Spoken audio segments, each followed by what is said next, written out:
பேசு தமிழா பேசு நேயர்களுக்கு வணக்கம். நீண்ட நாட்களுக்கு பிறகு மீண்டும் ஒரு முறை அண்ணனோட உரையாட போறோம். வணக்கம். வணக்கம் கிரண். வணக்கம் நடராஜ். நீங்க பார்த்துருப்பீங்க 3 நாட்களாக சோஷியல் மீடியாவில் ஒரே பேர் தான், மகாவிஷ்ணு என்ற பேர் தான் ட்ரெண்டிங்கில் இருக்கு. அவர் பேசிய பேச்சு சர்ச்சையாகிடுச்சு. அப்புறமா ஏர்போர்ட்டில் அவரை வச்சு கைது செய்திருக்காங்க திமுக அரசாங்கம். முதற்கட்டமாக உங்களுடைய பார்வை? முதல்ல இந்த மாதிரி ஒரு கைது செய்யக்கூடிய அளவுக்கு மகாவிஷ்ணு என்ன தவறு செய்தார் அப்படிங்கிற ஒரு கேள்வி எனக்கு பரவலாக எல்லோரும் பேசுவதற்கான ஒரு வாய்ப்பை உருவாக்கி கொடுத்ததுக்காகவும், கூடுதலாக மகாவிஷ்ணு அப்படிங்கிற ஒரு ஒரு நபரை இந்த அளவுக்கு பிரபலப்படுத்தினதுக்காகவும் திமுக அரசாங்கத்துக்கு நன்றி சொல்லணும். ஆமாம், மகாவிஷ்ணு நன்றி சொல்லணும். நம்மளாவும் சேர்ந்து நன்றி சொல்ல வேண்டிய ஒரு கட்டாயத்துக்கு உள்ளாகிட்டோம்.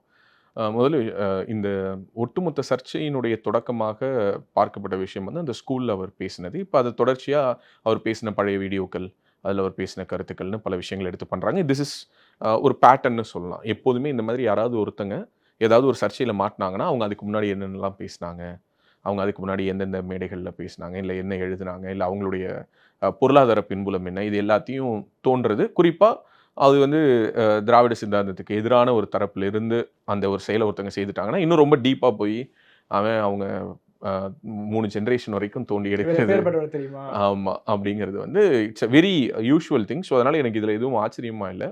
மகாவிஷ்ணுங்கிற இந்த நபரை பொறுத்த வரைக்கும் நான் பார்த்த அளவுக்கு அவர் எங்கேயுமே தன்னுடைய பேக்ரவுண்ட் என்ன, ஃப்ரம் வேர் ஹீ ஸ்டார்டட், இது எதையுமே அவர் மறைக்கவே இல்லை. ஓகே, ஸோ வயதில் ஒரு சிறியவராக இருந்தாலும் இன்றைக்கி நிறைய பேருடைய நம்பிக்கையை பெற்ற ஒரு குருஜியாக அவர் இருக்கிறதுனால அவர் என்ற விகுதியோடைய அவரை நான் குறிப்பிடணும்னு நினைக்கிறேன். ஸோ அவர் எங்கேயுமே தான் ஒரு ஸ்டாண்டப் காமெடியனாக இருந்தேன், நான் ஒரு படம் டைரக்ட் பண்ண ட்ரை பண்ணேன், நான் எல்லோரை போலவும் நானும் இயல்பாக ஒரு வாழ்க்கையை வாழ்ந்துக்கிட்டு இருந்தேங்கிறத அவர் எங்கேயுமே மறைக்கல. ஏன்னா பொதுவாக இந்த மாதிரியான ஒரு டிரான்ஸ்ஃபர்மேஷன் ஒரு ஆன்மீகத்தில் ஒரு அடுத்த கட்டம்னு போகணும்னு நினைக்கும் பொழுது இந்த மாதிரி தன்னுடைய பழைய அடையாளங்களை எல்லாம் எப்படியாவது அழிச்சிடணும்னு தான் கூடுமான வரைக்கும் நினைப்பாங்க. ஓகே, இதில் நிறைய உதாரணங்கள் இருக்காங்க. இந்த வீடியோ பார்த்துட்டு இருக்கும்போது கூட ஒரு சிலரை பற்றி ஸ்ட்ரைக் ஆகலாம். ஏன்னா என்கிட்டயே ஒரு நண்பர் ஒருத்தர், அவர் ரொம்ப நெருக்கமான நண்பர், அவர் ஒரு நாள் ஃபோன் பண்ணார். அது மாதிரி என்னை பற்றி சில வீடியோஸ்லாம் சோஷியல் மீடியாவில் இருக்குது, அது எல்லாத்தையும் டெலீட் பண்ணிட்டா பரவாயில்ல, ஏன்னா நான் இப்போ ஆன்மீக பாதையில் போயிட்டுருக்கேன் அப்படின்னு சொன்னார். எதுக்காக சொல்கிறேன்னா, ஆன்மீகத்தை நோக்கி போகும்பொழுது மட்டும் நம்ம மேலே இந்த மாதிரியான கிரே ஏரியாஸ் இருக்கக்கூடாதுன்னு எல்லோருமே நினைப்பாங்க. ஆனால் மகாவிஷ்ணு அந்த மாதிரியான ஒரு அட்டம்ப்ட்லேயே ஈடுபடல. தன்னுடைய பரம்பொருள் ஃபவுண்டேஷன் யூடியூப் பேஜாக இருக்கட்டும், அல்லது தான் பேசக்கூடிய நிகழ்ச்சிகளாக இருக்கட்டும், எல்லா இடத்துலையுமே ஆமாம் நானும் இப்படி தான் இருந்தேன், நான் ஒரு ஸ்டாண்டப் காமெடியன், நான் ஒரு அட்டம்ப்டட் டைரக்டர், படம் ட்ராப் ஆகிடுச்சு, ஒர்க் ஆகலை, என்றைக்கோ ஒரு நாள் திடீர்னு ஒரு ஃபால்ஸில் குளிக்க போனேன், அங்கேயும் பார்த்தா போலீஸ்காரர் என்னை துரத்தி விட்டார், வேறு ஒரு ஃபால்ஸுக்கு குளிக்க போனேன், அங்கேருந்து ஒரு குரல் கேட்டுச்சு, நான் மேலே போய் பார்த்தா ஒரு ஜீவ சமாதி இருந்தது, அங்கேருந்து எனக்கு ஒரு டிரான்ஸ்ஃபர்மேஷன் கிடச்சிதுன்னு சொல்கிறார். இதுக்கு பிறகு என்ன நடந்தது அப்படிங்கிறத பேசுகிற அளவுக்கு எனக்கு ஞானம் இருக்குதா நான் நினைக்கல. ஏன்னா வினோத் ஒரு இன்டர்வியூவில் பேசியிருப்பார்ல, அது கூட பயங்கர வைரல் ஆச்சு. அதாவது இந்த கடவுளை பற்றி, எனக்கு கடவுள் பக்தி அல்லது கடவுள் நம்பிக்கை இல்லைன்னு சொல்கிறதுக்கான ஒரு கிளாரிட்டி எனக்கு இல்லை. ஏன்னா அந்த கடவுள் வேணான்னு சொல்கிறதுக்கு ஒரு மிகப்பெரிய கிளாரிட்டி தேவைப்படுது. அந்த கிளாரிட்டி எனக்கு இல்லாதனால எனக்கு கடவுள் தேவைன்னு பேசியிருப்பார். That's very true. அதை நான் உண்மையாகவே ஒத்துக்கிறேன். என்னை பொறுத்த மட்டில் எனக்கு கடவுளுங்கிற ஒரு பற்றுதல் தேவைப்படுது. கடவுள் இல்லை அப்படின்னு சொல்லி பேசுகிறது ஒரு ஃபேண்டஸியாக எனக்கும் இருந்திருக்கு. ஓகே, மகாவிஷ்ணு கூட அவருடைய ஏதோ ஒரு இன்டர்வியூலையோ பேட்டிலையோ கூட சொல்கிறாரு, தான் ஒரு மிகப்பெரிய கடவுள் மறுப்பாளராக இருந்தேன், ஆனால் எனக்குள்ளார ஒரு டிரான்ஸ்ஃபர்மேஷன் இந்த டிரான்ஸ்ஃபர்மேஷன் யாருக்கு வேணாலும் வரலாம். இவங்க என்ன நினைக்கிறாங்க அப்படின்னா, பிறக்கும் போதே ஒரு ஞான குழந்தையாக ஒருத்தங்க பிறக்கணும் அப்படின்னு. எந்த ஒரு மகான்களாக நம்ம இன்னைக்கு வழிபடக்கூடிய எல்லோருமே இயல்பான வாழ்க்கை வாழ்ந்து ஏதோ ஒரு தருணத்தில் அவர்கள் அந்த வாழ்க்கையிலிருந்து வேறொரு வாழ்க்கையை நோக்கி நகர்ந்தவர்களாக தான். கௌதம புத்தரே அப்படிதான், பட்டினத்தார் அப்படிதான், உலகத்தினுடைய மிகப்பெரிய மகான்கள் எல்லோருமே அப்படித்தான் இருந்திருக்கிறாங்க. அவங்களுக்கு ஏதோ ஒரு தருணத்தில் ஒரு ஞானம் கிடைக்கலாம். ஸோ இப்போ பட்டினத்தாரையும் புத்தரையும் மகாவிஷ்ணுவையும் ஒரே தட்டில் வச்சு நம்ம ஒப்பிடுறதா அப்படின்னா, அவரை ஒப்பிடுறதோ ஒப்பிடாததோ என்னோட வேலையும் இல்லை, அது இந்த அரசாங்கத்தினோட வேலையும் இல்லை, இது யாரோட வேலையுமே இல்லை. அன்லெஸ் அன்டில் அவர் நடத்தக்கூடிய ஒரு ஃபவுண்டேஷனில் ஏதோ ஒரு முறைகேடு நடக்குது, அங்கே ஒரு பாலியல் சர்ச்சை, அல்லது அங்கே ஒரு புகார், அல்லது அங்கே இப்போ நிறையா நம்ம பார்க்குறோம், ஹோமெல்லாம் நடத்துகிறோம் அப்படிங்கிற பேரில் அனாதை ஆசிரமங்கள் நடத்தி மனித எலும்புகளை ஏற்றுமதி செய்தார்கள்ங்கிற புகார்கள்லாம் எழுந்த சர்ச்சைகளெல்லாம் நம்ம பார்த்தோம். இந்த போல எத்தனையோ தொண்டு நிறுவனங்கள்ங்கிற பேரில் ஃபாரினில் ஃபண்டு வாங்கிட்டு இங்கே கன்வர்ஷனை செய்து கொண்டு இருக்கக்கூடிய நிறுவனங்கள்லாம் எத்தனையோ களத்தில் இருக்கிறத நம்ம பார்க்குறோம். இப்படியான எந்த ஒரு வேலையும் அவர் செய்யலை. அவர் பரம்பொருள் யோகா அப்படின்னு சொல்லிட்டு ஒரு யோக கலையை கற்றுக் கொடுக்குறாரு. விருப்பப்படுறவங்க, தேவை இருக்கிறவங்க பணம் கொடுத்து கற்றுக்க போகிறாங்க. அதுக்கு மேலே அவருடைய தியரிஸில் உங்களுக்கு பிலீஃப் இருக்கா இல்லையா அப்படின்னா, இந்த உலகத்தில் எந்த ஒரு மதத்தையுமே நீங்கள் அப்படின்னா ஏற்றுக்கவே முடியாது.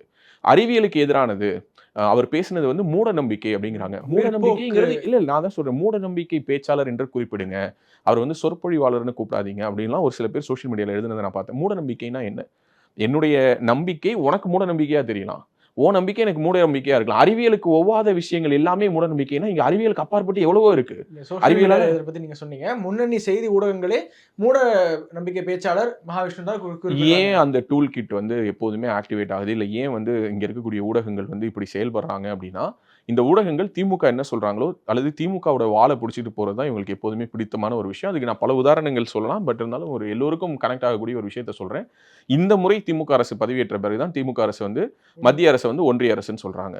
திமுக அரசு ஒன்றிய அரசுன்னு சொல்லலாம், புரிஞ்சுக்க முடியுது. ஏன்னா திமுகவுக்கு இங்க அந்த அரசியல் தேவைப்படுது. ஆனா இங்க இருக்கக்கூடிய செய்தி நிறுவனங்களுக்கு அந்த அரசியல் ஏன் தேவைப்படுது? இங்க இருக்கக்கூடிய முன்னணி செய்தி ஊடகங்கள், புதிய தலைமுறை, இங்க இருக்கக்கூடிய நியூஸ் 18 இது போன்ற செய்தி ஊடகங்களும் கூட ஒன்றிய அரசுன்னு குறிப்பிடுறாங்க. அதுவும் திமுக ஆரம்பிச்சதுக்கு பிறகுதான். அதுதான் முக்கியமான விஷயம்னு சொல்ல வரேன். திமுக என்ன கோடு போடுதோ அதுக்கு பின்னாடியே போய் ரோடு போடுறது தான் இவங்களோட வேலை. சமீபத்துல மூத்த பத்திரிகையாளர் மணி அவர்கள் வந்து ஒரு பேட்டியில ஆதங்கத்தோடு குறிப்பிட்டிருந்தார். என்னன்னா அதிமுக ஆட்சியிலும் இங்க இருக்கக்கூடிய ஊடகங்கள் திமுக சொல்படி தான் நடந்தது. இப்ப திமுக ஆட்சியிலும் திமுக சொல்படி தான் நடக்குது. ஏன்னா ஒரு ஊடகத்துல வந்து ஒரு விவாதம் எப்படி கட்டமைக்கப்படுதுங்கிறத மணி பேசியிருந்தார். 5 பேர் இருக்காங்கன்னா 3 பேர் வந்து திராவிட சித்தாந்தத்தை சேர்ந்தவர்கள், அது திமுகவுக்கு ஆதரவானவர்கள், ரொம்ப ஸ்ட்ராங்கானவங்களை எடுத்துக்கிட்டு, ரொம்ப வீக்கான ஒரு ஒரு வலதுசாரியை கொண்டுட்டு வந்து உள்ளார உட்கார வைக்கிறது. ஒரு தேசியவாத சிந்தனை அல்லது ஒரு பிஜேபியினுடைய சார்புன்னு. இந்த 3 பேரும் சேர்ந்து அவரை போட்டு அடிக்கிறது. ஸோ மக்களுக்கு ஒரு பெர்செப்ஷன் என்ன பில்ட் ஆகும்னா, இவங்களுக்கு பேசுறதுக்கு எதுவுமே இல்ல அப்படின்னு சொல்லிட்டு. ஒருவேளை வர்றவர் ஸ்ட்ராங்கா இருந்து அவர் இந்த 3 பேரை எதிர்கொள்றாருன்னா, 4வது ஆளா அந்த நெறியாளர் உள்ளார வந்துருவாரு. மணி பேசியிருக்கிறாரு. தொடர்ச்சியாக ஊடகங்கள்ல பல விவாதங்கள்ல நானும் அவருமே பங்கெடுத்திருக்கோம். அவர் கூட சேர்ந்து நானும் பல டிபேட்ஸ்ல பங்கெடுத்த காலகட்டங்கள் உண்டு. அவர் இன்னைக்கு மனசை விட்டு அந்த ஆதங்கத்தை கொட்டியிருக்காரு. எதுக்கு சொல்றேன்னா, இந்த ஒன்றிய அரசுங்கிற மாதிரியே தான் இப்ப இந்த மூட நம்பிக்கை பேச்சாளர்ங்கிறது. எது மூட நம்பிக்கை? இங்க இன்னைக்கு ஒரு ஸ்கூல்ல போயிட்டு அவர் வந்து பேசிட்டாருங்கிறாங்க. எத்தனையோ பள்ளி கல்லூரிகளுக்குள்ளார தேவாலயங்கள் இருக்குது. எத்தனையோ தேவாலயங்கள் பள்ளி கல்லூரி வளாகத்துக்குள்ளாரே இருக்குது. அங்கெல்லாம் பிரசங்கம் செய்றாங்க. அங்கெல்லாம் வந்து நீதி போதனைகள்னு சொல்றாங்க. இப்ப இங்க இந்து மதத்துல மட்டும் மூட நம்பிக்கைகள் இருக்குது அப்படின்னு சொல்லிட்டு யாராலயாவது ப்ரூவ் பண்ணிட முடியுமா? மத்த மதத்துல மூட நம்பிக்கைகள் இல்லையா? நீ மூட நம்பிக்கைன்னு சொல்ற? உன்னை பொறுத்த மட்டில் அது மூட நம்பிக்கை. என்னை பொறுத்த மட்டில் அது கடவுள் நம்பிக்கை. ஏன்னா சயின்ஸை பொறுத்த வரைக்கும் கடவுள்னு ஒருத்தர் இருக்காருன்னே சயின்ஸுக்கு நீங்க ப்ரூவ் ஆகலையில. சயின்ஸ்ல ப்ரூவ் ஆயிடுச்சா? கடவுள் இருக்காருன்னு ப்ரூவ் ஆயிடுச்சா? ஸோ சயின்ஸால ப்ரூவ் பண்ண முடியாத விஷயங்கள் எல்லாமே மூட நம்பிக்கைனா, பல விஷயங்கள் இங்க மூட நம்பிக்கையா தான் இருக்கும் இல்லையா? இங்க அறிவியலுக்கு அப்பாற்பட்டு எவ்வளவோ விஷயங்கள் இருக்குது. இப்போ நம்ம அழறோம். ஒருத்தங்க நம்ம நம்ம ஒரு ஒரு யாரோ ஒரு 3வது நபருடைய வலிய பார்த்து நமக்கு கண்ணீர் வருது. அந்த கண்ணீருக்கு பின்னாடி இருக்கிறது என்ன? உடனே சொல்லுவாங்க, உள்ளுக்குள்ளார வந்து ஒரு கிளாண்ட் இருக்குங்க. அந்த கிளாண்ட் மூலமா அது கிடையாது. அந்த கிளாண்ட் வந்து சொன்னா வந்துருமா? அதுக்கு பின்னாடி இருக்கக்கூடிய எமோஷன்ஸ், அதுக்கு பின்னாடி இருக்கக்கூடிய ஒரு வருத்தம், அதுக்கு பின்னாடி இருக்கக்கூடிய ஒரு தோய்ந்த குரல். ஆனா அது என்னன்னா, உங்களுக்கு சிரியால மட்டும் தான் உங்களுக்கு வந்து அந்த கண்ணீர் வருது. அது காஷ்மீர் பண்டிட்ஸ்க்கு நடந்ததுன்னா அந்த கண்ணீர் வராது அப்படின்னா, அது வந்து என்ன நம்பிக்கை? அப்படிங்கிற ஒரு கேள்வி வருது இல்லையா? ஸோ அப்படின்னா உங்களுக்கு தேவையான விஷயத்த ஒருத்தர் பேசியிருந்தா அது மூட நம்பிக்கை கிடையாது. அது அறிவியல் சார்பானது. இப்போ உங்களுக்கு பொருந்தாத ஒரு விஷயத்த ஒருத்தர் பேசிட்டாரு, அல்லது இதுதான் வாய்ப்பு, அல்லது வேற ஒரு விஷயத்த டைவர்ட் பண்றதுக்காக இந்த விஷயத்த ஹைலைட் பண்றாங்கன்னு இந்த மாதிரியான பல தியரிகளை நம்ம பார்க்கிறோம்.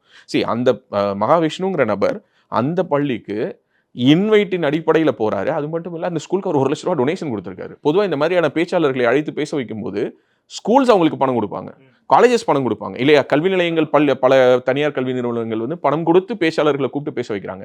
இவர் தன்னுடைய ஃபவுண்டேஷன் சார்பா அந்த ஸ்கூலுடைய வளர்ச்சிக்கு ₹1,00,000 குடுத்துட்டு, அந்த வீடியோவ அவர் அப்படியே தான் தன்னுடைய சோசியல் மீடியாலயும் போடுறாரு. அவருடைய ஊடகத்தில் தான் அந்த வீடியோ அப்படியே வெளியாகுது. அதுல அவர் நினைச்சிருந்தா அந்த போர்ஷன் எடிட் பண்ணியிருக்கலாம், ட்ரிம் பண்ணியிருக்கலாம், என்ன வேணாலும் பண்ணியிருக்கலாம். அதே போல ஆஸ்திரேலியால இருந்து அடுத்து சிங்கப்பூரோ, மலேசியாவோ போய் நிகழ்ச்சி நடத்த அந்த நிகழ்ச்சியெல்லாம் நடத்தாமலே நேரடியாக சென்னையில் வந்து இறங்குறாரு. சென்னையில வந்து இறங்கினவரை ஒரு 100 பேர் அனுப்பி அப்படியே ஒரு தீவிரவாதியை கைது பண்ற மாதிரி கைது பண்ண வேண்டிய அவசியம் என்ன இருக்கு? இன்னைக்கு மகாவிஷ்ணுவினுடைய பழைய வீடியோக்களை எல்லாம் எடுத்து பார்த்து அவர் வந்து முற்பிறவின்னு பேசிட்டாரு, அவர் வந்து மூட நம்பிக்கையில் இது பண்ணிட்டாருன்னு பேசுற இந்த எத்தனை பேரு இங்க எழுப்புதல் கூட்டங்கள் அப்படிங்கிற பேர்ல சிடி எடுத்து வயித்துல வச்சா கேன்சர் குணம் ஆயிடுதுங்கிறாங்க.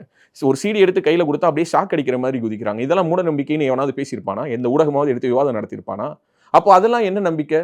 அது அந்த மத நம்பிக்கை. நான் அதை மதிக்கிறேன். அதுக்கு பின்னாடி சரி, தப்பு அதெல்லாம் நான் பேசவே இல்லை. ஏன்னா என்னுடைய பிரச்சனை இல்ல அது. அந்த சிடி மூலமா உங்களுக்கு குணமாகுதா? குணமாகட்டும்ங்கிறேன். ஏதோ ஒரு வகையில ஒருத்தனுடைய நோய்க்கு ஒருத்தனுக்கு தீர்வு கிடைக்குதுல்ல. அது எப்படி வேணாலும் கிடைச்சிட்டு போகுது. இல்ல அவங்க நடிக்கிறாங்கன்னா அது ஏன் பிசினஸ் இல்ல. அது ஏன் வேலை இல்ல. அது ஏன் மதமும் இல்ல. நான் எதுக்கு அந்த மதத்தினுடைய விஷயத்துல போய் மூக்க நுழைக்கணும்? இதே ஒரு எண்ண ஓட்டம். ஒரு ஹிந்துவா எனக்கு இருக்கக்கூடிய இதே எண்ண ஓட்டம் மற்ற மதங்களுக்கும் இங்க இருக்கணும்னு சொல்றேன். ஆனா இங்க என்ன நடக்குது அப்படின்னா, எப்போதெல்லாம் ஹிந்து மதம் சார்ந்து இது போன்ற நபர்கள், அது மகாவிஷ்ணுவா இருக்கட்டும், நித்யானந்தாவா இருக்கட்டும், அல்லது காஞ்சி சங்கராச்சாரியாரா இருக்கட்டும், யாராக இருக்கட்டும், அவர்கள் தொடர்பாக ஒரு சர்ச்சை வந்தா மற்ற மதத்துக்காரர்கள் இங்கு குதூகலமாக சமூக ஊடகங்கள்ல வந்து மிக இழிவாக மலிவான கமெண்ட்ஸை பாஸ் பண்றதை நான் பார்க்குறேன்.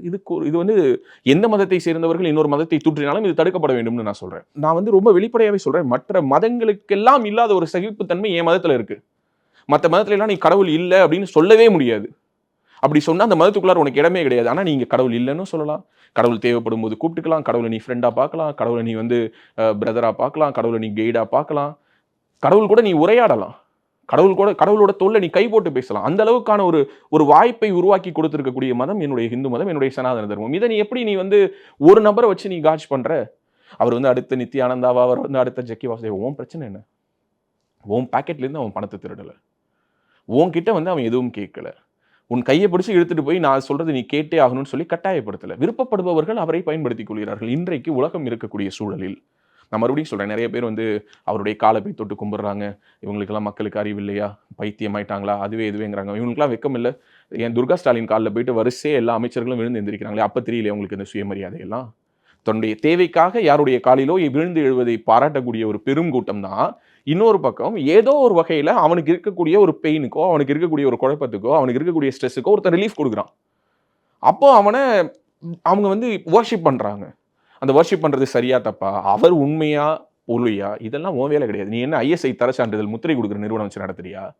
அது உன் பிரச்சனை இல்லை ராஜா. அவன் டாக்ஸ் எவேஷன் பண்றானா, அதை கேட்கறதுக்கு இன்கம் டாக்ஸ் இருக்கு. அவன் லேண்ட் என்க்ரோச்மெண்ட் பண்றானா, அதை கேட்கறதுக்கு ரெவென்யூ டிபார்ட்மெண்ட் இருக்காங்க. உன் வேலை என்ன? What is your job? நீ இது போன்ற ஒவ்வொரு மதத்தில் இருக்கக்கூடிய இது போன்ற வழிகாட்டுதல்களை கொடுக்கக்கூடிய மதம் சார்ந்த அல்லது தன்னம்பிக்கை சார்ந்த பேச்சாளர்கள் என்று உலாவிக் கொண்டிருக்கக்கூடிய அத்தனை பேரையும் நீ போயிட்டு சரி பண்ணிடுவியா? எத்தனையோ எழுப்புதல் கூட்டம், எத்தனையோ மத பிரச்சார கூட்டங்கள், எத்தனையோ மத மாற்ற கூட்டங்கள் தன்னுடைய மதத்தை பற்றி, தன்னுடைய புனித நூல்களை பற்றி மேடை போட்டு பிரசங்கம் செய்கிறார்கள். அவர்கள் பேசுவது எல்லாமே நம்பிக்கையின் அடிப்படையிலா, அறிவியலின் அடிப்படையிலா? நீ அதெல்லாம் கேட்டுருவியா? எத்தனை ஸ்கூல்ஸ்ல அவங்க எந்த மதத்தை சேர்ந்தவர்களாகவே இருந்தாலும் அந்த ஸ்கூல்ல ஏதோ ஒரு ரிலீஜியஸ் அட்டாச்மெண்ட் இருக்கு அப்படின்னா, அந்த ஸ்கூல் எந்த ரிலீஜியனை ஃபாலோ பண்றாங்களோ அல்லது அந்த ஸ்கூலினுடைய அந்த எஸ்டாப்ளிஷ்மெண்ட் எந்த மதத்தை சார்ந்து இருக்கிறதோ அந்த மதத்தை சார்ந்த பிரேயர்ஸை தான் எல்லா ஸ்டூடெண்ட்ஸும் சொல்றாங்களா இல்லையா? ஆனால் நீ பார்த்தீங்கன்னா கடந்த 2-3 ஆண்டுகளாக அவ்வப்பொழுது ஏதாவது ஒரு ஸ்கூலோட டைரி வந்து பப்ளிஷ் ஆகும். அதில் பார்த்தீங்கன்னா சமஸ்கிருத ஸ்லோகம் இருக்கும்.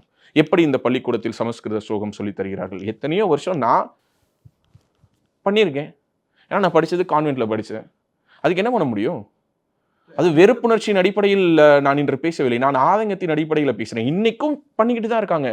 That's a tolerance. அது இருக்கணும். அதை நான் இல்லைன்னா நான் சொல்ல மாட்டேன். அது இல்லாமல் போகணும்னு நான் சொல்லவும் மாட்டேன். ஆனால் அது ஏன் இந்து மதம்னு வரும்பொழுது மட்டும் ஒன் சைடடாக நடந்துக்கிறாங்க இங்கே இருக்கக்கூடிய ஊடகங்கள்? தெரிந்தே நடந்துக்கிறாங்க. சரி, என்னன்னா மகாவிஷ்ணுவுக்கு சப்போர்ட் பண்ண வேண்டிய மகாவிஷ்ணுவை வந்து பொலிட்டிக்கலி, ஏன்னா அதுவும் ஒரு பெரிய சிக்கல். ஏன்னா மகாவிஷ்ணு வந்து திராவிடத்தால் உருவாக்கப்பட்ட டூல் கிட்டு. மகாவிஷ்ணு வந்து எல்லா அமைச்சர்களோடும் புகைப்படம் எடுத்திருக்கிறார். மகாவிஷ்ணு வந்து நாம் தமிழர் ஆதரவாளர் இல்லை, அவர் வந்து தெலுங்கு தாய்மொழியாக கொண்டவர், அவர் வந்து வேற்று மொழி பேசக்கூடியவர், அதனால் அவர் தமிழர் கிடையாது. இந்த பிரச்சனையே எனக்கு கிடையாது. அவர் சரியா தப்பா? நீ அவருடைய சித்தாந்தத்தின் அடிப்படையில் அவர் சரியா தப்பா, அல்லது அவர் சார்ந்து இருக்கக்கூடிய கட்சியின் அடிப்படையில் சரியா தப்பா, அவருடைய பிறப்பின் அடிப்படையில் அவர் சரியா தப்பா, அவருடைய மொழியின் அடிப்படையில் அவர் சரியா தப்பா? வேணாம். மகாவிஷ்ணு என்ன பண்ணாரு? ஒரு ஸ்கூலுக்கு போனாரு. அங்கு ஒரு பார்வையற்ற ஒரு மாற்றுத்திறனாளி ஒரு ஆசிரியருடைய உணர்வை புண்படுத்தும்படி நடந்து கொண்டார். மதிக்கிறேன். அவருடைய உணர்வு புண்பட்டு இருந்தால் அதற்கு மகாவிஷ்ணு வந்து மன்னிப்பு கேட்கணும். அதுக்கு மகாவிஷ்ணு தார்மீகமான பொறுப்பேற்று மன்னிப்பு கேட்கணும். அதுதானே இதில் இருக்கக்கூடிய அதிகபட்சமான ஒரு விஷயமா இருக்க முடியும். அதே மகாவிஷ்ணு பதிலுக்கு சொல்லலாம்ல, ஏன் நான் உங்கள் ஸ்கூலுக்கு வந்திருக்கேன், 1 லட்ச ரூபா நான் டொனேஷன் கொடுக்க வந்தேன், என்னை மேடையில் பேசணும்னு நீங்கள் தான் கேட்டுக்கிட்டீங்க, அதனால தான் நான் பேசுகிறேன். நான் பேசும்போது எனக்கு ஒரு மாற்று கருத்து இருந்திருந்தால் நீங்கள் என்னை தனியாக கூப்பிட்டு, இந்த அவையில் சொல்லாமல் தனியாக கூப்பிட்டு என்ன சொல்லியிருக்கலாம். அல்லது என்னுடைய கருத்தில் உங்களுக்கு மாற்று கருத்து இருக்கும் பட்சத்தில் நீங்கள் வாருங்கள், நம்ம 2 பேர் சேர்ந்து மேடையில் உட்காந்து விவாதிச்சிருக்கலாம். அப்படி கூட அதை எடுத்துகிட்டு போயிருக்கலாம். அதை தாண்டி அவருடைய உணர்வு புண்பட்டு விட்டதாக மகாவிஷ்ணுவும் நினைக்கலாம் இல்லையா? கண்டிப்பாக அந்த மாற்றுத்திறனாளி ஆசிரியருடைய வெறும் தனிப்பட்ட ஒரு முடிவாக இந்த கைதை, இந்த நடவடிக்கைகளை நான் பார்க்கல. ஒரு கட்டத்துக்கு மேலே போயிட்டு நம்மளுடைய கல்வி அமைச்சர், இது ஏன் ஏரியா, உள்ளார வந்து பேசிட்டு போயிட்டு உன்னை தூக்கிடுவேன் அப்படின்லாம் பேசுறேன். எனக்கு ரொம்ப ரிசைன் ஸ்டாலின், ரிசைன் அன்பில் மகேஷ் பொய்யாமொழின்னு வந்துச்சுல சார், அதோட எஃபெக்டாக தான் அன்பில் மகேஷ் பேசினார்னு பார்க்குறீங்களா? ஏன்னா ராஜ், சோஷியல் மீடியாவில் 1000 விஷயம் சொல்லுவாங்க. இப்போ ரிசைன் ஸ்டாலின்னு போட்டாங்க, அதனால ஸ்டாலின் ரிசைன் பண்ணிடுவாரா? கோபேக் மோடின்னு போட்டாங்க, ஐயோ தமிழ்நாட்டில் கோபேக் மோடின்னு ட்ரெண்ட் ஆகுது, அதனால நான் தமிழ்நாட்டுக்கு வர மாட்டேன், நான் அப்படியே ஃப்ளைட்டை யூட்டன் போட்டு போயிடுறேன் மோடி நினைப்பாரா? சோஷியல் மீடியா ப்ரெஷருக்கு ஈல்ட் ஆகிறவங்க ஒரு நல்ல தலைவராக இருக்கவே முடியாது. அது ஒரு நல்ல அரசாங்கமாக இருக்கவே முடியாது. கடந்த 3 ஆண்டுகளாகவே திமுக அரசுக்கு மிகப்பெரிய அழுத்தத்தை சோஷியல் மீடியால இருந்து கொடுக்குறாங்க. அது கொடுக்கறது வேற யாரும் கிடையாது. திமுகவை ஆதரிப்பது போல தன்னை காட்டிக் கொள்ளக்கூடிய திமுக இணைய உடன்பிறப்புகள், அதாவது திமுகவினுடைய அஃபீஷியல் ஐடி விங் இருக்காங்க இல்லையா, அது ஒரு கேங்கு. இன்னொன்னு யாருன்னா திமுகவினுடைய அன்அஃபிஷியல் ஐடிவிங்கா தங்களை காட்டிக்கொள்ளக்கூடிய இந்த ஒரு பெரும் கூட்டம் இவர்கள் ஏற்படுத்தக்கூடிய சில சலசலப்பு காரணமா இவங்களை எதிர்க்கிறதுக்கு ஒரு பெருங்கூட்டம் இருக்குல்ல, அவங்களுக்கு பதிலே அவங்க யாருக்கு சொல்ல, ஸ்டாலினுக்கோ உதயநிதி ஸ்டாலினுக்கோ அன்பில்கோ சொல்ல. சோஷியல் மீடியால எப்போதும் திமுகவுக்கு நாங்க வந்து ஜால்ரா அடிக்கிறோம், திமுகவுக்கு நாங்க தான் ஒரு பெருஞ்சுவர் போல நின்று நாங்க வந்து ஒரு ஷீல்டு மாதிரி நிக்கிறோம்னு தங்களை காட்டிக்கிறதுக்கு ஒரு சில ஒரு பெருங்கூட்டம் வேலை பார்க்குது இல்லையா, அந்த பெருங்கூட்டத்துக்கு எதிராக இங்க இருக்கக்கூடிய இன்னொரு பெருங்கூட்டம் எதிர்வினையாற்றுறாங்க. இதுக்கெல்லாம் எப்படி ஈல்ட் ஆகுவாங்க? ஒரு எக்ஸ்பீரியன்ஸ்டு ஒரு பொலிட்டீஷியன் இதுக்கெல்லாம் ஈல்டே ஆக மாட்டாங்க. ஒரு உதாரணத்துக்கு சொல்றேன், கே நேரு மட்டும் அதே கல்வித்துறை அமைச்சராக இருந்திருக்கட்டும், அவர் நிச்சயமா இப்படி இந்த ப்ரெஷருக்கு ஈல்ட் ஆகிருக்க மாட்டாரு. நிச்சயமா ஈல்ட் ஆகிருக்க மாட்டார். அவர் அதை ரொம்ப கேஷுவலா கடந்து போயிருப்பாரு. ஸோ ஒரு மெச்சூரிட்டி இல்லாத அல்லது ஒரு அனுபவ குறைவு தான் இதனுடைய இது போன்ற ஒரு வார்த்தைகளை வந்து வெளியிட வைப்பதாக நான் பார்க்குறேன். ஏன்னா அந்த அளவுக்கு ஒண்ணுமே இல்லையே. அவர் என்ன பண்ணாரு? இல்ல வாங்க விவாதிப்போம்னு சொல்றாரு. தன்னுடைய நம்பிக்கையை அவர் பேசுகிறார். இன்னொன்னு நான் சொல்றேன், இப்போ முற்பிறவி பிற்பிறவி கர்மா இது எல்லாத்தையும் பற்றி இப்போ நிறைய உதாரணங்களை நிறைய பேர் சொல்லிட்டாங்க. திருக்குறள்ல கணக்கில்லாத உதாரணங்கள் இருக்குது. எந்த திருவள்ளுவர் வந்து தெய்வத்தால் ஆகாது எனினும் முயற்சிதான் மெய்வருத்த கூலி தரும்னு சொல்றாரோ, அதே திருவள்ளுவர் அகர முதல எழுத்தெல்லாம் ஆதிபகவன் முதற்றே உலகனும் சொல்றாரு. இன்னொரு பக்கம் ஒட்டுமொத்த திருவள்ளுவரையும் பிரித்து பகுத்து ஆராய்ந்து பார்த்தால் அவர் கர்மாங்கிறத அவர் போதிக்கிறாரு. அவர் கர்மாங்கிறது பிறர்க்கின்னா முற்பகல் செய்யின் தமக்கின்னா பிற்பகல் தாமே வருங்கிறாரு. அப்படின்னா அதனுடைய நம்பிக்கை என்ன? ஒருத்தனுக்கு நீ கெடுதல் பண்ணினா அந்த கெடுதல் உனக்கு திரும்ப வந்துடும், நீ காலையில செஞ்சினா மத்தியானம் வந்துருங்கிறாரு. கலியுகத்துல இன்னைக்கு அது நடக்கிறது இல்லை. அப்படின்னா திருவள்ளுவர் எழுதுனதெல்லாம் பொய்ன்னு சொல்லிடலாமா? மக்களை போட்டு வதைக்கிறாங்க. 50-60 வருஷமா மக்களை சுரண்டி திங்கிறாங்க. அந்த குடும்பங்கள் எல்லாம் நல்லா தானே இருக்கு. எந்த குடும்பத்துல எவன் கெட்டு போயிட்டான்? மக்களுடைய வரி பணத்தை சுரண்டி திங்கிறவங்க மக்களுடைய அந்த கடைசி சொட்டு ரத்தத்தை கூட உறிஞ்சி தானே மக்களுடைய வரி பணத்தை உறிஞ்சி நலத்திட்டங்கள்ங்கிற பேர்ல என்ன செஞ்சுக்கிட்டு இருக்காங்க? மாறி மாறி வரக்கூடிய அரசுகள் என்ன பண்ணுது? அந்த அரசுகளை ஆண்டவர்கள், அந்த அரசுகளை ஆட்சி செய்பவர்கள் எல்லோரும் என்ன ஆனாங்க? நல்லா தானே இருக்காங்க. அப்படின்னா திருவள்ளுவர் சொன்னது பொய்யா? திருவள்ளுவர் என்ற ஒரு நபர் மட்டுமல்ல, வள்ளலார் சொல்லியிருக்கிறார், வாடிய பயிரை கண்டபோதெல்லாம் வாடினேன்கிறாரு. இது சயின்ஸ் படி சரியா இருக்குமா? நீங்க சொல்ற அறிவியல் படி இதுவே மூடநம்பிக்கை தான். செடி வாடி இருந்ததுன்னா தண்ணி ஊற்றணும், அதுக்கு போய் நீங்க எதுக்கு இங்க வாடுறீங்க? சயின்ஸ் படி உங்களுக்கு தெரியல மிஸ்டர் வள்ளலார் அப்படின்னு பேசுவீங்களா? கேட்குறேன். அவர் அதானே சொன்னாரு, அருட்பெரும் ஜோதி தனிப்பெரும் கருணை அருட்பெரும் ஜோதி எல்லா உயிர்களும் இன்புற்று வாழ்க வள்ளல் மலரடி வாழ்க வாழ்க. இதான அருட்பெரும் ஜோதி. அருட்பெரும் ஜோதியினுடைய தாத்பரியம் என்ன? எந்த உயிரை பார்த்தாலும் இரக்கப்படு, எந்த உயிரை பார்த்தாலும் நீ அதனுடைய நிலையை பார்த்து நீ வந்து கண்ணீர் சிந்து, நீ அதனுடைய உணர்வை உணர்ந்து அதை நீ உனக்குள்ளார அந்த உணர்வை நீ கடத்தி வாழ்ந்து பாருங்கிறாரு. அதான வள்ளலார் சொன்னாரு. அப்படிப்பட்ட வள்ளலார் சொன்னது ஜீவகாருண்யம்னாரு. ஜீவகாருண்யம்னா என்ன? எல்லா உயிர்களிடமும் கருணையாக இரு, எல்லா உயிர்களிடமும் அன்பை போதிக்கணும்னாரு. புலால் உண்ணக்கூடாதுன்னாரு. இப்போ புலால் உண்ணாமைன்னு திருவள்ளுவர் வந்து ஒரு அதிகாரமே எழுதியிருக்கிறாரு. அப்படின்னா திருவள்ளுவரை ஃபாலோ பண்ணக்கூடிய, திருவள்ளுவருக்கு 133 அடிக்கு செலவச்ச கலைஞர் வந்து புலால் உண்ணமையை ஃபாலோ பண்ணிட்டாரா? கேட்குறேன். இல்லை, இன்னைக்கு திருவள்ளுவரை வந்து நாங்கள் ஓங்கி உலகத்தினுடைய எல்லா மூலைகளுக்கும் நாங்கள் வந்து எடுத்து சென்றவர்கள், நாங்கள் வந்து வள்ளுவனுக்கு வந்து சிலை வைத்தவர்கள்னு பேசுறீங்களே, அதே கல்லுண்ணாமை அப்படின்னு சொல்லிட்டு திருக்குறள்ல ஒரு அதிகாரம் இருக்குது. ஏன் வந்து மதுவை உண்ணக்கூடாது, ஏன் அது வந்து பாவம் அப்படின்னு சொல்லி திருவள்ளுவர் சொல்லியிருக்கிறாரு. டாஸ்மாக் கடைகள் வச்சிருக்கீங்களே, அப்படின்னா நீங்களாம் திருவள்ளுவருக்கு எதிரானவர்களா? கேள்வி வருமா வராதா? இன்னொரு பக்கம் இந்த பள்ளிக்கல்வித்துறையில் நடக்கக்கூடிய அவலங்களை மறைக்கிறதுக்காக தான் இந்த டைவர்ஷன். எனக்கு இந்த டைவர்ஷன் பாலிடிக்ஸ் மேல பெருசா நம்பிக்கை இல்லை. பள்ளிக்கல்வித்துறை இஷ்யூ 1, தஞ்சாவூர்ல ஒரத்தநாட்டில் நடந்த கேஸ் 2, திருச்சியில் நடந்த இஷ்யூ 3, தமிழ்நாடு முழுக்க இருக்கக்கூடிய சட்டம் ஒழுங்கு சீர்கேடுகள், இது போன்ற எண்ணற்ற விஷயங்களை அடக்குறாங்க. இது எல்லாத்தையும் டைவர்ஷன் பண்றதுக்கு எனக்கு இந்த டைவர்ஷன் பாலிடிக்ஸ் மேல நம்பிக்கை இல்லை. இதனால தான் இதை செய்திருப்பாங்க. ஆனா என்னன்னு என்னால புரிஞ்சுக்க முடியுதுன்னா, பழனியில் வந்து பாத்தீங்கன்னா இப்போ வந்து இந்த முத்தமிழ் முருகர் மாநாடு. ஸோ இப்போ நடந்த உடனே எல்லாரும் வந்து இந்த அரசினுடைய வேலையா இது, அரசாங்கம் வந்து முருகருக்கு காவடி தூக்குது அப்படின்லாம் பேசிட்டு இல்ல. இப்போ திமுக காரங்களாம் என்ன பாராட்டிட்டு இருக்காங்க? அரசு பாத்தியா, மகாவிஷ்ணுவையே தூக்கி உள்ளே வைத்து விட்டோம். இது போன்ற இனிமேல் வருபவர்களுக்கெல்லாம் இது ஒரு தக்க பாடமாக இருக்க வேண்டும் சொல்றாங்களா இல்லையா? ஸோ ஒரு வகையில் தன்மேல் விழுந்து கொண்டிருந்த க்ளோஸ் டு பிஜேபியா அவங்க மூவ் ஆகுறாங்களோ, ப்ரோ பிஜேபியா மூவ் ஆகுறாங்களோ, ராஜ்நாத் சிங்கை கூப்பிட்டு கலைஞர் நாணயத்தை வெளியிடுறாங்க. ஒரு பக்கம் பார்த்தா முத்தமிழ் முருகர் மாநாடு நடத்துறாங்க. இன்னொரு பக்கம் வந்து ஒரு ஸ்லோவா பிஜேபி கூட இவங்க மூவ் ஆகுறாங்கிற ஒரு நரேட்டிவ் பில்ட் ஆக ஆரம்பிக்குது. இது எப்படி உடைக்கலாம்? சரி, மகாவிஷ்ணுன்னு ஒரு பலிகடாவை தூக்கி உள்ளார போடு, பீஸா வெட்டினா ஒரு வாரம் வச்சு சாப்பிடலாம் முடிவு பண்ணிட்டாங்களோங்கிற ஒரு எண்ண ஓட்டம் கூட பலராக பேசுகிறார்கள். ஆனால் நான் என்ன சொல்றேன், என்ன வேணாலும் இருக்கட்டுமே, என்ன அந்த பையன் பேசணும், அவர் பேசிய பேச்சில் உங்களுக்கு உடன்பாடு இல்லையா? என்ன உடன்பாடு இல்லையோ அதற்கு ஒரு விசாரணை தான் செய்ய முடியும். இப்படி எல்லா வழக்குகளும் மேலும் நீங்கள் விரைந்து விசாரணை நடத்தி நீங்கள் வந்து நடவடிக்கைகள் எடுத்துட்டீங்களா? பல வருடங்களாக நம்ம பேசிக்கிட்டு இருக்கோம், தொடர்ச்சியாக பேசிக்கிட்டு இருக்கிறோம். தில்லை அம்பல நடராஜரை இழிவுபடுத்தி பேசியவன் இன்னைக்கு வெளியில ஃப்ரீயா சுத்திட்டு இருக்கான். அப்போ மத உணர்வுகள் புண்படலையா? இன்னைக்கு ஒரு தனி மனிதனுடைய உணர்வு புண்பட்டுருச்சு அப்படின்ன உடனே எத்தனை புகார்களை பெற்று உடனடியாக ஒருத்தர் கைது பண்றீங்க. அன்னைக்கு எவ்வளவு பேர் கொண்டு போயிட்டு கம்ப்ளைண்ட் கொடுத்தாங்க? ஒரு கம்ப்ளைண்ட்டை வாங்குனீங்களா? இல்ல வாங்கின கம்ப்ளைண்ட் மேல ஆக்ஷன் எடுத்தீங்களா? சூப்பர் ஸ்டார் ரஜினிகாந்தை இழிவுபடுத்தி பேசிவிட்டார்கள் அப்படின்னு சொல்லி சூப்பர் ஸ்டார் ரஜினிகாந்த் ரசிகர்கள் உலகம் முழுக்க திரண்டு கொந்தளிச்சு தமிழ்நாடு முழுக்க போயிட்டு பல காவல் நிலையங்களில் புகார்கள் கொடுத்தாங்களே, அந்த யூடியூபர்ஸ் மேல நீங்க நடவடிக்கை எடுத்துட்டீங்களா? இஸ்லாம் மதத்தை இழிவுபடுத்தி பேசுகிறார்கள் என்று ஒரு யூடியூப் சேனல் மேல மிகப்பெரிய ஒரு புகாரை கொண்டு போயிட்டு ஒரு இஸ்லாமியரை பதிவு செய்திருக்கிறார். எஃப்ஐஆர் மட்டும் தான் போட்டாங்க. அதுக்கு பிறகு ஆக்ஷன் எடுக்கலையே. இப்படி எண்ணற்ற உதாரணங்கள் இருக்குது. இப்படி திமுகவுக்கு ஆதரவாக இருக்கக்கூடியவர்கள் எந்த மதத்தை வேணாலும் புண்படுத்தி பேசலாம். இந்து மதம் மட்டும் அல்ல, இஸ்லாத்தையே இழிவுபடுத்தி பேசினாலும் அதை பத்தி நடவடிக்கை கிடையாது.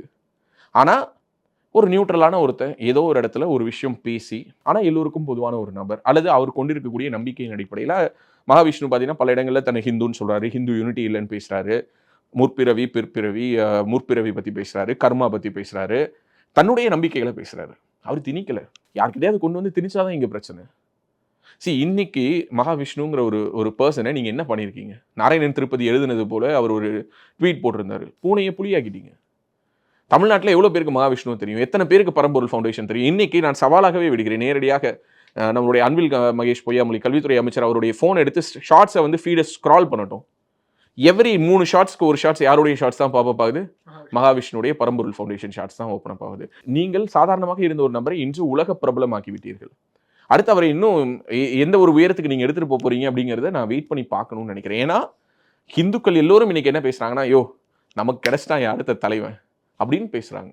ஏன்னா இங்க இருக்கக்கூடிய இந்த ஒட்டுமொத்த அரசியல் சூழல்ல தனக்கான ஒரு நம்பிக்கை, தன்னுடைய மதத்துக்காக ஒலிக்கக்கூடிய ஒரு குரல் கிடைக்காதா அப்படின்னு சொல்லி ஏங்கி தவிக்கக்கூடிய ஒரு பெருங்கூட்டமாகத்தான் இன்றைக்கு ஹிந்து மத ஆதரவாளர் நின்று கொண்டிருக்கிறார்கள். கரெக்டா?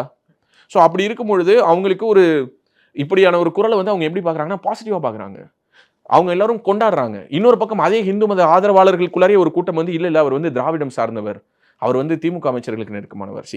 ஒரு ஃபவுண்டேஷன் நடத்துறவர், வள்ளலாருடைய திருவருட்பாவை, வள்ளலார் இயற்றி அருளிய திருவருட்பாவை தமிழ்நாடு பாடநூல் கழகத்தினுடைய பாடத்திட்டத்தில் சேர்க்க வேண்டும் என்று லியோனி அவர்களை சந்திச்சு அவர் மனு கொடுத்திருக்கிறார். லியோனிக்கு அவருக்கு ஒரு நெருக்கம் கூட, அவர் பட்டிமன்றங்கள் எல்லாம் பேசினதுனால இருந்திருக்கலாம். அதன் அடிப்படையில் போய் பார்த்துருக்கலாம். அன்பில் மகேஷ் பொய்யாமொழியை பொறுத்து ஒரு மனு கொடுத்துருக்கிறாரு, மா சுப்பிரமணியத்தை பார்த்து மனு கொடுத்துருக்கிறாரு. ஒரு மினிஸ்டரை பார்த்து, ஒரு எம்எல்ஏவை பார்த்து, ஒரு பாடநூல் கழக தலைவரை பார்த்து மனு கொடுப்பது என்பது ஒரு இயல்பான ஒரு விஷயம். அதை யார் வேணாலும் பண்ணலாம். ஸோ அப்படி அவர் செய்ததாகத்தான் நான் பார்க்குறேன். அப்படியும் தாண்டி அவருக்கு உண்மையாகவே திமுக சார்பு நிலைப்பாடே இருந்தாலும் கூட எனக்கு அது பிரச்சனை கிடையாது. அது மகாவிஷ்ணுவிடம் பணம் கட்டி பாடம் படிப்பவர்கள் செய்து கொள்ள வேண்டிய டபுள் செக்.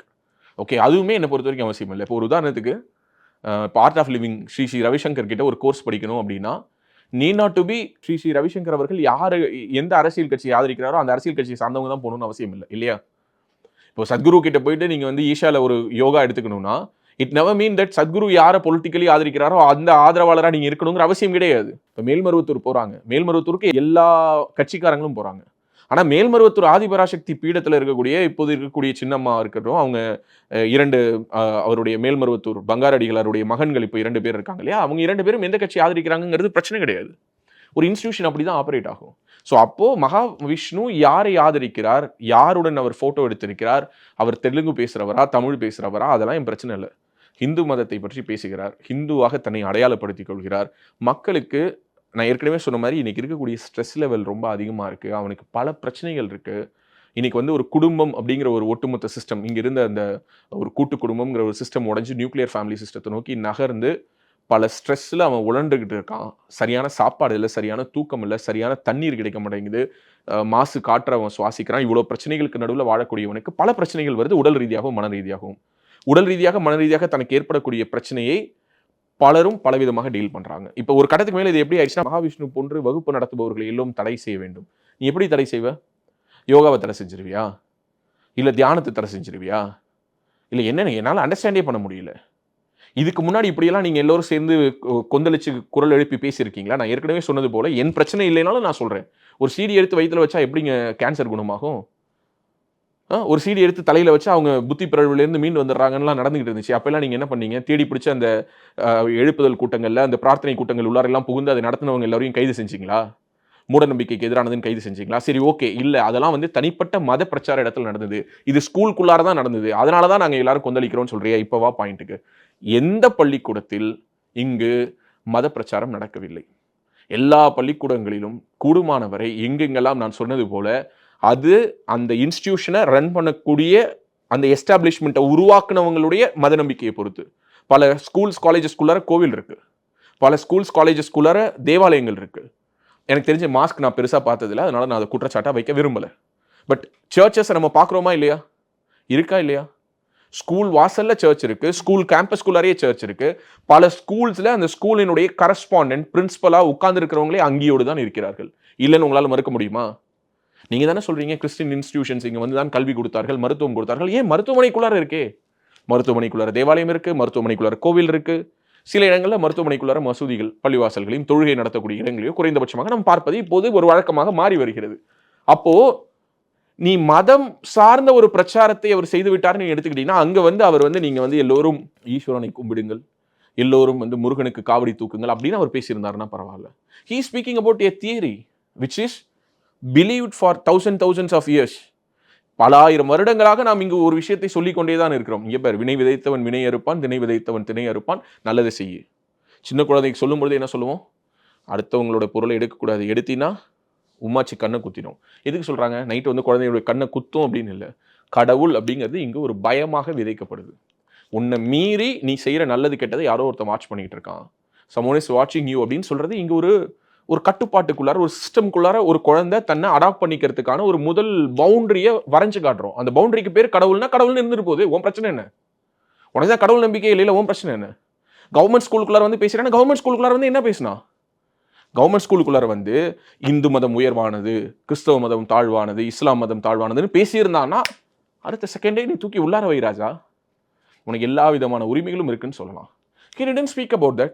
ஒவ்வொரு பள்ளிக்கூடங்களிலும் இன்று யார் யாரையோ அழைத்து பேச வைக்கிறாங்க.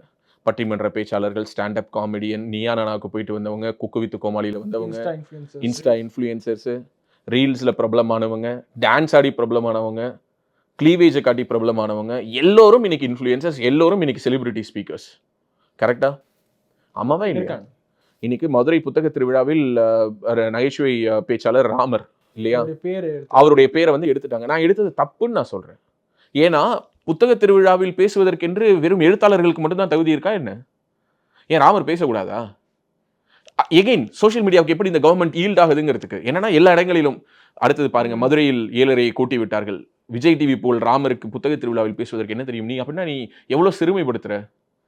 ஒரு புத்தக திருவிழாவில் பேசுவதற்கு அவருக்கு எழுத்து கூட்டி படிக்க தெரிஞ்சா போதும். அது படிக்க தெரியலனா கூட பரவாயில்ல, பேச தெரிஞ்சா போதும். யாரோ ஒருத்தர் படிச்சு சொல்லி கூட அவர் காதுல புத்தகத்தை வாங்கிக்கலாம். இன்னைக்கு ஆடியோ புக்ஸ் வந்துருச்சு, அவருக்கு படிக்கணுங்கிற எண்ணம் கூட தேவையில்லை. அப்படின்னா நீ வந்து என்ன பண்ற அப்படின்னா ராமரை நீ இழிவுபடுத்துற, சோஷியல் மீடியா ப்ரெஷருக்கு நீ ஈல்ட் ஆகிற. அவசியம் இல்லைன்னு நான் சொல்றேன்.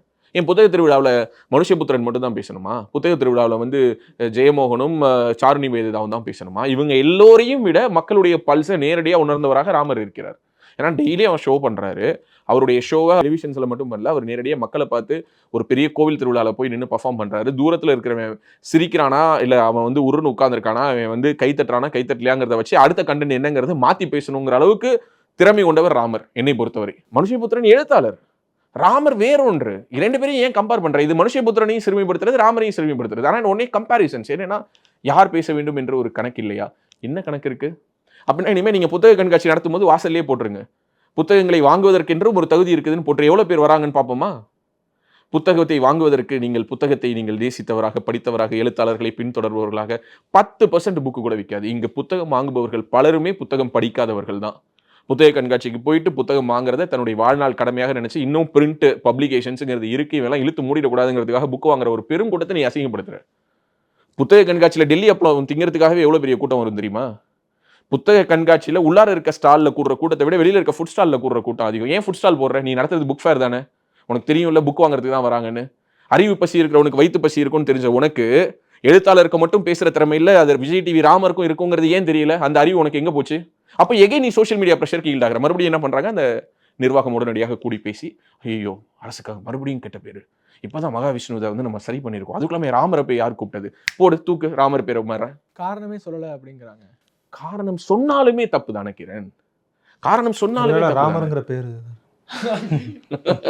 இல்ல, இப்படியான காரணம் கூட வரலாம், இப்படியான காரணம் கூட வரலாம். எப்படியெல்லாம் பாரு, இப்போ நம்மளை எப்படியெல்லாம் யோசிக்க வச்சு, நம்மளை அறிவை மழுங்கடிச்சு, நம்மளை வந்து இப்படியெல்லாம் ஒரு கான்வர்சேஷன். இது வந்து விஜய் டிவியில் வர ஸ்டாண்டர்ட் காமெடியை விட இது வந்து பெட்டராக தான் இருக்குது. பட் இருந்தாலும் சொல்கிறேன், நடராஜனுடைய இந்த ஒரு அறிவுத்திறமையே மழுங்கடிக்கிறாங்கன்னா அதுதான் இந்த திராவிட மாடல் அரசுடைய சாதனை. இல்லை, டு சம்மரைஸ், மகாவிஷ்ணு என்ற ஒரு நபர் பரம்பொருள் ஃபவுண்டேஷன்ங்கிற ஒரு ஃபவுண்டேஷனை வச்சு 80G income tax exemption certificate வாங்கி he's running a foundation, he's doing mini அன்னதானம் ஆக்டிவிட்டிஸ், அது இதுன்னு ஏதோ பண்ணிட்டு இருக்காரு. அது சரியா தப்பா, வேணுமா வேணாமா, நான் மறுபடியும் சொல்றேன், இங்கு இந்த உலகத்தில் இன்றைக்கு இருக்கக்கூடிய மக்கள் தொகைக்கு, இங்கு மக்கள் தொகைக்கு ரேஷியோவா இருக்கக்கூடிய பிரச்சனைகளுக்கு இன்னும் 10,000 மகாவிஷ்ணுக்களுடைய தேவை கூட இருக்கு. நாளைக்கு நடராஜ் கூட ஒரு மகாவிஷ்ணு ஆகலாம், கிரண் ஒரு மகாவிஷ்ணு ஆகலாம், இதோ கேமரா பண்ற சுந்தர், இந்த பக்கம் வந்திருக்கு சஞ்சய், யாருக்கு எப்போது என்ன தாட் ப்ராசஸ் வரும்னு சொல்ல முடியாது. படத்துல வந்து வில்லனாகவே நடித்து கொண்டிருந்த நம்பியார் தன் வாழ்நாள் முழுவதும் சபரிமலைக்கு இருமுடி கட்டி ஏறினார். அவர் மட்டுமல்ல, ஒட்டுமொத்த திரையுலகத்துல இன்னைக்கு வந்து யார் வந்து மலைக்கு போறேன்னு பேசினாலும் அந்த ட்ரெண்ட் சினிமா நடிகர்கள் சபரிமலையை நோக்கி செல்வது அப்படிங்கிற ஒரு விஷயத்தை தொடங்கி வச்சவர் நம்பியார். ஏன் பண்ணார் தெரியுமா? சபரிமலை ஐயப்பனை நோக்கி நடிகர்களை திருப்பியது ஒன்று, இன்னொன்றும் அதுக்குள்ளார இருக்குது. அதுதான் அவருடைய மாநிலத்துக்காக அவர் செய்த விஷயம். சபரிமலை என்ற ஒரு சின்ன ஊரை மிகப்பெரிய பிரபலமாக மாற்றுவதற்கு திரைப்பிரபலங்கள் அங்கு சென்றதும் ஒரு காரணம். ரஜினிகாந்த் போனாரு, அது ஒரு பிரபலமான ஒரு விஷயமா மாற ஆரம்பிச்சது. இதனால சபரிமலை ஐயப்பனுக்கு புகழ் வந்துருச்சானா கிடையாது. அவர் அன்றும் அதே ஐயப்பனாக தான் இருக்கிறார், இன்றும் அதே ஐயப்பனாக தான் இருக்கிறார். நம்பியார் போலைனாலும் அவர் அதே ஐயப்பன் தான், சூப்பர் ஸ்டார் போலைங்கிறதுனாலையும் அவர் அதே ஐயப்பன் தான். ஆனால் இதெல்லாம் ஒரு வேல்யூ அடிஷன், அப்படிதானே? ஸோ எந்த ஒரு ஒரு தத்துவமாக இருக்கட்டும், இப்போ ஈஷாவுக்கு வந்து ஒவ்வொரு வருஷமும் சிவராத்திரியும் பொழுது நடிகர்கள் வராங்க, நடிகைகள் வராங்க, செலிபிரிட்டிஸ் வராங்க. அதனால அவங்க வரலைனாலும் ஈஷாவாக தான் இருக்கும்.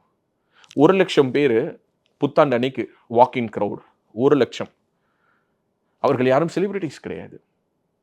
அவங்க யாருமே வந்து தன்னை பிரபலமாக உணர்ந்து கொண்டெல்லாம் வரல. அங்கு தன்னுடைய சோலோட ஏதோ ஒரு விஷயத்தை அவங்க கனெக்ட் பண்ணுறாங்க, அதனால வராங்க. இப்படித்தான் ஒவ்வொரு இன்ஸ்டிடியூஷனுமே ஒர்க் ஆகுது. ஸோ அப்போது பரம்பொருள் ஃபவுண்டேஷன்ங்கிற ஒரு இன்ஸ்டிடியூஷனை அவர் கட்டமைச்சிட்டு அதில் தன்னை ஃபேக்காலாம் அவர் எதுவும் ப்ரொஜெக்ட் பண்ணிக்காம, ஆமாங்க இது என்னோட பாஸ்ட்லாம் இப்படி தாங்க இருந்தது. சமீபத்தில் கூட ஏதோ ஒரு சேனலில் பார்த்தீங்கன்னா ஒரு 1.5 மணி நேரம் செக்ஸ் பண்ணுறது எப்படி அப்படிங்கிறத பற்றி அவர் பேசிட்டாரு அப்படின்னு சொல்லி ஒரு கட்டிங் எடுத்து ஷேர் பண்ணுறாங்க. நான் என்ன சொல்கிறேன், இன்னைக்கு செக்ஷுவல் இஷ்யூஸ் அல்லது செக்ஷுவல் டிசார்டர்ஸுங்கிறது ஒரு சமூகத்தில் ஒரு பிரச்சனையாக இருக்கா இல்லையா? அது பிரச்சனையாக இருக்கிறதுனால தானே தெருவுக்கு தெரு IVF கிளினிக்கு, IUI கிளினிக்கு, டெஸ்ட் டியூப் பேபின்னு ஒவ்வொன்றா திறந்து வச்சுட்டு இருக்கீங்க. குழந்தையின்மைங்கிறது இன்னைக்கு ஒரு பெரிய பிரச்சனை தானே. ஒவ்வொரு ஹாஸ்பிட்டலுக்கும் பெரிய ஹாஸ்பிட்டல்ஸ் எதுக்கு போனீங்கனாலும் குழந்தையின்மை பிரிவு அப்படிங்கிறது எப்போதும் கூட்டம் நிரம்பக்கூடிய ஒரு பிரிவாக இருக்குது. ஸோ அப்போ அதை ஒருத்தர் சொல்கிறான், அதை அவர் உணர்ந்து சொல்லலாம், உணராமல் சொல்லலாம், தெரிந்து சொல்லலாம், தெரியாமல் சொல்லலாம், படித்து சொல்லலாம், உணர்ந்து சொல்லலாம், எப்படி வேணாலும் இருக்கலாம். அது உன் பிரச்சனை என்ன? இங்கே எத்தனையோ பேர் இன்னைக்கு வந்து செக்ஸ் டாக்டர்ஸ் அப்படின்னு சொல்லிட்டு செக்ஸாலஜிஸ்ட் அப்படிங்கிற பேரில் ப்ராப்பராக MBBS படித்த மருத்துவர்களும் இருக்கிறாங்க. பாரம்பரியமாக சித்த மருத்துவத்தை செய்து கொண்டு இருப்பவர்களும் இன்னைக்கு இருந்து கொண்டு தானே இருக்காங்க. அவங்களெல்லாம் எடுத்து மூடிடுவீங்களா? அப்படின்னா நீ யாரு டிஃபைன் பண்றேன்னு கேட்குறேன். ஒரு குரு அப்படிங்கிறது இதை தான் பேசணும், இதை பேசக்கூடாது, இதை சொல்லலாம், இதை சொல்லக்கூடாது அப்படின்னா நீ யார் டிஃபைன் பண்ற? அப்போ ஹிந்து மதத்தை சார்ந்து ஒருவர் பேசினார் அப்படிங்கிறது முதல் பிரச்சனை. ரெண்டாவது, நீங்க எல்லோரும் சொல்வது போல அல்லது எல்லோரும் நம்புவது போல இங்க ஒரு டைவர்ஷன் பாலிடிக்ஸ்க்கான நீடு இருக்கு. மூணாவது ஈஸி டார்கெட். நாலாவது அப்பீஸ்மெண்ட் பாலிடிக்ஸ். எப்போதும் அவர்கள் செய்து கொண்டிருக்கக்கூடிய அந்த அப்பீஸ்மெண்ட் பாலிடிக்ஸ். இல்லை நாங்கள் பாருங்க, யாராவது ஒருத்தங்க கர்மான்லாம் பேசட்டும், நாங்கள் என்ன பண்ணுறோம் பாருங்க அப்படின்னு எப்போதும் போல தங்களுக்கு ஆதரவாக இருக்கக்கூடிய அந்த 15-20% சாட்டிஸ்ஃபை பண்ணுறதுக்காக இவங்க எடுத்த ஒரு நடவடிக்கை. இப்படித்தான் நான் இந்த ஒட்டுமொத்த விஷயத்தையும் நான் புரிஞ்சுக்கிறேன். இதை தாண்டி கைது செய்யக்கூடிய அளவுக்கு அவர் ஒரு தவறு செய்து விட்டதாகவோ அல்லது இது ஒரு மிகப்பெரிய ஒரு குற்றம் என்றோ எனக்கு தோணலை. ஒரு விவாதம், அந்த விவாதத்தில் ஒருவர் உணர்வு புண்பட்டு இருந்தால் அந்த ஆசிரியர் நடந்து கொண்ட விதத்தில் மகாவிஷ்ணுவோட உணர்வும் புண்பட்டிருக்கலாம். அந்த ஆசிரியரும் மகாவிஷ்ணுவும் பேசி சரி செய்திருக்க வேண்டிய விஷயம். தனிப்பட்ட முறையில் ஒரு மன்னிப்பும் பொதுவெளியில் ஒரு மன்னிப்பும் கூட அவர் கேட்டிருக்கலாம். இந்த விஷயத்தை சுமூகமாக முடிச்சிருக்கலாம். அல்லது அதையும் தாண்டி நீங்கள் இதை விசாரிப்பதென்றால் விசாரிச்சிருக்கணும். கைது செய்து சிறைப்படுத்தி விட்டு இப்போது சட்ட நிபுணர்கள் கூட வந்து ஆலோசனை பண்ணிட்டு இருக்காங்களாம், எப்படி இந்த வழக்கை எடுத்து செல்வது என்று. நிச்சயமாக சொல்கிறேன், கோர்ட்டில் மிகப்பெரிய அளவில் ஒரு கொட்டு தமிழ்நாடு அரசுக்கு இந்த கைது தொடர்பாக விடத்தான் போகுது. அதில் எந்த விதமான மாற்று கருத்தும் கிடையாது. I'm waiting for that day. பொதுவாக சொல்லுவோம் இல்லையா, இந்த அரசாங்கம் நினைச்சா என்ன வேணாலும் பண்ணலாம் அப்படிங்கிற ஒரு அச்ச உணர்வை ஒரு காமன் மேனுக்கு ஏற்படுத்துறாங்க, ஒரு இன்ஸ்டிடியூஷனுக்கு ஏற்படுத்துறாங்க. பெருசோ சின்னதோ, இன்னைக்கு மகாவிஷ்ணுவுக்கு என்று ஃபாலோவர்ஸ் இருக்காங்க. அது 1000 இருக்கட்டும், 500 இருக்கட்டும், 2000 இருக்கட்டும், 3000 இருக்கட்டும். நேரடியாக மகாவிஷ்ணுவுடைய பரம்பொருள் ஃபவுண்டேஷனால ஒருவேளை சாப்பாடு சாப்பிட்டவங்க தமிழ்நாடு முழுக்க 1000கணக்கில் இருக்காங்க. ஒருவேளை உணவு, உடை அல்லது ஏதோ ஒரு வகையிலான உதவி கிடைத்தவர்கள் பல ஆயிரக்கணக்கான பேர் இருக்காங்க. ஸோ அப்போ அவங்களுக்கெல்லாம் இருக்கக்கூடிய நீடை சாட்டிஸ்ஃபை பண்ணக்கூடிய இடத்துல இருக்கக்கூடிய ஒரு இன்ஸ்டிடியூஷன். அப்படித்தான் நான் அதை பார்க்குறேன். ஓகே, அதற்கு பின்னாடி அதில் இன்கம் டேக்ஸ் சரியில்லை, அவங்க வந்து அக்கௌண்ட் சரியாக மெயின்டைன் பண்ணல, நான் ஏற்கனவே சொன்ன மாதிரி நிலத்தை ஆக்கிரமிச்சிட்டாங்க, பாலியல் சர்ச்சை இருக்குது, அது இருக்குது, இது இருக்குன்னு இந்த மாதிரியான புகாரெல்லாம் நீ தூக்கிட்டு வந்தீங்கன்னா அதெல்லாம் விசாரிக்கிறதுக்கு அந்தந்த டிபார்ட்மெண்ட்ஸ் இருக்காங்க. என்னை பொறுத்தவரை இது கண்டிக்கத்தக்க ஒரு கைது. இந்த சோஷியல் மீடியாவுக்கு ஈல்டாகிறத இவங்க நிறுத்தலைன்னா இன்னும் இது போல பல குட்டுக்களை இவர்கள் வாங்குவதை யாராலும் தடுக்க முடியாது அப்படிங்கிறதா என்னோட பார்வை. உலக தமிழ் சொந்தங்களுக்கு வணக்கம். நான் ராஜவேல் நாகராஜன். பேசு தமிழா பேசு வலையொலியுடைய வளர்ச்சிக்கு நீங்களும் உறுதுணையாக இருக்கணும்னு நினைச்சீங்கன்னா இந்த வீடியோடைய டிஸ்கிரிப்ஷனில் இருக்கக்கூடிய ரேசர் பே லிங்கை கிளிக் பண்ணுங்க. அந்த லிங்க்ல போயிட்டு உங்களுக்கு விருப்பமான தொகையை பேசு தமிழா பேசுவனுடைய வளர்ச்சிக்கு உங்களுடைய பங்களிப்பாக நீங்க கொடுக்கலாம். நன்றி, வணக்கம். இந்த வாரத்துல 7 நாள், இந்த 7 நாள் 7 கிழமைகள்ல பிறந்திருந்தா அவங்களுக்கு எந்த மாதிரி விஷயங்கள் இதெல்லாம் செஞ்சா அவங்களுக்கு இதெல்லாம் இன்னும் கொஞ்சம் சக்சஸ்ஃபுல்லா இருக்கும், பவர்ஃபுல்லா இருக்கும்? ஏன்னா ஒரு கிழமையை போய் பெருசா பேசணுமா அப்படின்னா, நம்முடைய ஜோதிட சாஸ்திரமும் அந்த வான சாஸ்திரத்தையே வாழ்க்கையா வச்சிருந்தவங்க நம்முடைய மக்கள். இந்த மாதிரி ஆன்மீகம் மற்றும் ஜோதிடம் சார்ந்த இன்னும் பல வீடியோக்கள் பார்க்கணுமா? மறக்காம திருவருள் டிவிக்கு சப்ஸ்கிரைப் பண்ணுங்க. திருவருள் டிவியுடைய சேனல் லிங்க் இந்த வீடியோடைய டிஸ்கிரிப்ஷன்ல இருக்கு.